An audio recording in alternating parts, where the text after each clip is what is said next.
Hi, this is Scott Garibay, and today we're going to talk about Dungeons and Dragons, we're going to talk about Twitter, and we're going to talk about Elon Musk. Alright, in case you haven't been paying attention, I'm going to tell you what's happening with Elon Musk right now and Twitter. Alright, so Elon Musk is reported to be the richest man in the world. I can believe that, right? He's maybe one or two. I have no problem believing that Elon Musk is the richest man in the world right now. So basically, about a week ago, he started making moves to be.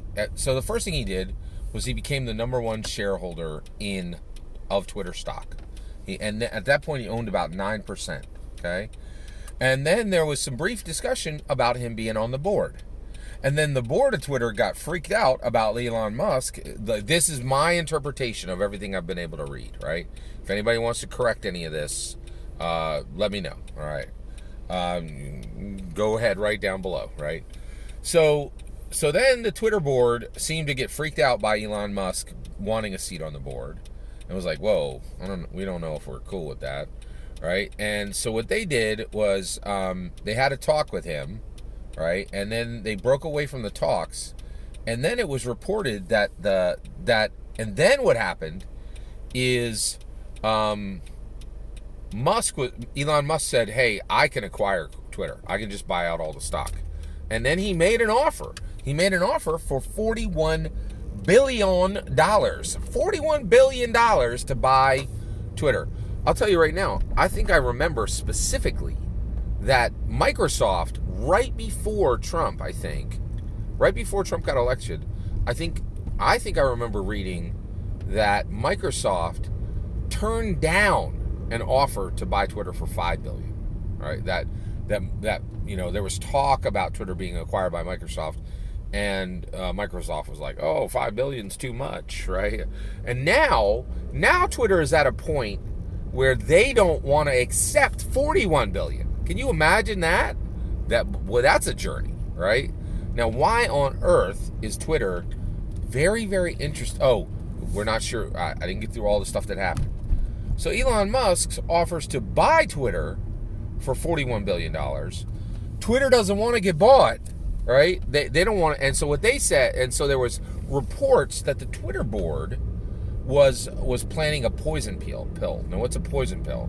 Well, they're like, hey, if you buy more than 15% of your stock, 15% of our stock, we are going to read that as a hostile takeover, right? And then what we're going to do is we're going to poison pill. And what we're going to do is we're going to create a crap ton of stock. So much stock. We're going to create so much stock that it will devalue. We'll create so much stock that it will devalue the stock you already bought. Right? And we can create as much stock as we want so we can lower the value on what you've already bought. So essentially, this got hot, right? Now, what's this got to do with D&D? A lot, okay? So first of all, let's get it straight. I want to explain to you what's going on with all of this, okay? So with D&D and Twitter, D&D matters on Twitter, okay? And Twitter matters to D&D. I can assure you, there are, if not dozens, hundreds of pages, right? I would say 20 to 100 pages of every single source book is there for no other reason than Twitter, right? Wizards of the Coast is a very left company. They are on the left coast.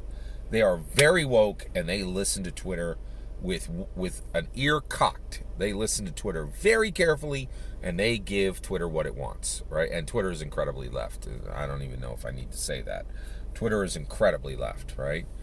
And so WotC is definitely listening to people on Twitter saying what they want on D&D and what they don't want on D&D and what they need justified about D&D's history, and WotC is here for it. Like, they are hearing they are very much hearing out virtually every detractor on every left detractor on Twitter, right? So Twitter definitely matters to D&D. D&D matters on Twitter. Why does D&D matter on Twitter?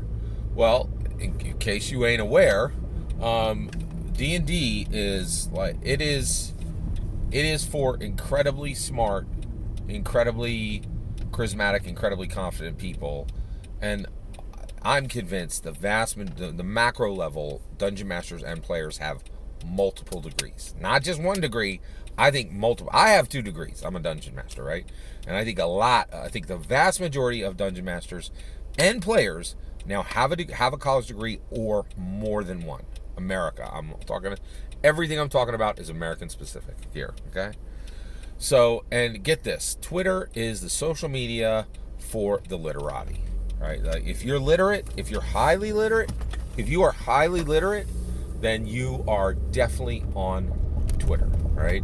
And that's what matters most to you. Now, why are literate people so concerned with why do they get so, why are they so concerned with Twitter? The reason why is communication is incredibly important and incredibly valuable, right? And so basically the way that so Twitter demands that you communicate concisely and clearly, right? You only have 144 characters. You got to get to your point. You got to get to it quick, and you got to hit with impact with no images, right? And now there's images, but they added that later. And that's why, and so the reality is you need some pretty good brain chops to really throw it down to chop it up on Twitter. So the only people on Twitter are smart people, right? That's the way it is, okay? So, all right, D&D matters on Twitter. Twitter matters to D&D. Now, why is the richest man in the world trying to obtain? Oh, and and if you don't think that Twitter doesn't matter for D&D, first of all, I want you to just look at what happened to somebody who did not understand Twitter. Twitter tore TSR apart. That jank like copy company that's trying to copy the original TSR. Twitter destroyed them last year. Just absolutely wrecked them, right? Took Gary Gygax's son, shredded him like paper, and chucked him. Like, it was brutal. Absolutely brutal, right? And Twitter just absolutely destroyed Gary Gygax and TSR last year and left them in the dirt, right?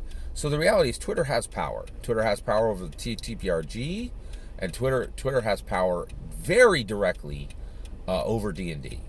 Not only the current version of D&D, but even the legacy versions of D&D, it can shut down whenever it wants, right? So don't get it twisted. Twitter absolutely has power over D&D. That is a very real thing, right? All right, so you got all that going on. Now, why does the richest man in the world, why is he very interested in acquiring Twitter? Well, I'll tell you right now, Donald Trump. Donald Trump showed the whole world, if you use Twitter correctly, you can control. You don't need the media. You do not need the media. Every single president before Donald Trump needed the media in order to get their message out and talk to the people. And Donald Trump was like, I got Twitter. I do not need you, media. And totally did a great job without him. Excuse me. So the reality is, like, Twitter is the platform for presidents now, right? And if you know how to use Twitter, you can be an incredibly powerful president, which is exactly what Trump was. And if you don't, you're going to be incredibly weak, ineffective president, exactly like Biden, who doesn't know how to use Twitter, right? So that's why the richest man in the world wants Twitter. He wants it because it's outrageously powerful, right? Twitter is hugely powerful because it has the smartest people in the world communicating on it, right? And that means money, that means power, that means culture, that means transformation, right? Now, what's this mean for D&D? Right? So first of all, here's my take, right? If Elon Musk is able to take over Twitter, there are going to be changes for Dungeons & Dragons. What are those changes? We don't know that yet. We don't know what changes will come for Dungeons & Dragons if Elon Musk gets Twitter. Like, if he's able to buy it, lock, stock, and barrel, right? Or even get a controlling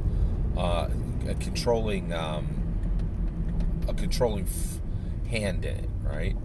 we know there will be changes for Dungeons and Dragons. We know there will be changes for Dungeons and Dragons, but we do not know if those changes will be good or bad for Dungeons and Dragons. It would be good for, and I will say this, if Elon Musk gets control of Twitter, Dungeons and Dragons will almost certainly become more conservative, right?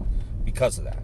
And if Elon Musk is pushed back and is not allowed to get more control of Twitter, then I think you're going to continue to see the left-leaning influences Twitter puts upon Dungeons and Dragons.